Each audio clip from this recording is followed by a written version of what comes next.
ரிலேஷன்ஷிப்ல மென்னோட இன்ட்ரெஸ்ட் கொஞ்சம் கொஞ்சமா குறையறதுக்கு காரணம் என்ன தெரியுமா? Firstly unprocessed trauma.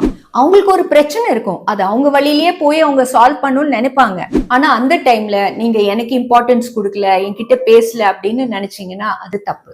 அவங்களுக்கு தேவையான டைம் அண்ட் ஸ்பேஸ் கொடுங்க, அதுதான் கரெக்ட். Secondly, sudden expectations. உங்களை ஒரு குவீன் மாதிரி அவங்க ட்ரீட் பண்ணணும்னு நீங்க நினைக்க கூடாது. உங்களோட வர்த் அவருக்கு தெரியும், ஆனா அதை எக்ஸ்பிரஸ் பண்ணதான் தெரியாது. Thirdly, misunderstanding his provider and protector role. மென்னோட பிரெயினே ஃபேமிலிக்கு எப்படி ப்ரொவைட் பண்ணும், அவங்களை எப்படி ப்ரொடெக்ட் பண்ணும் அப்படின்னு தான் டியூன் ஆயிருக்கும். நீங்க எப்ப பார்த்தாலும் அவங்க பண்ற சின்ன சின்ன தப்பையே ஹைலைட் பண்ணிட்டு அதை பாயிண்ட் அவுட் பண்ணிட்டே இருந்தீங்கன்னா அவங்களுக்கு கொஞ்சம் கொஞ்சமா ரிலேஷன்ஷிப்லயே இன்ட்ரெஸ்ட் போயிடுங்க.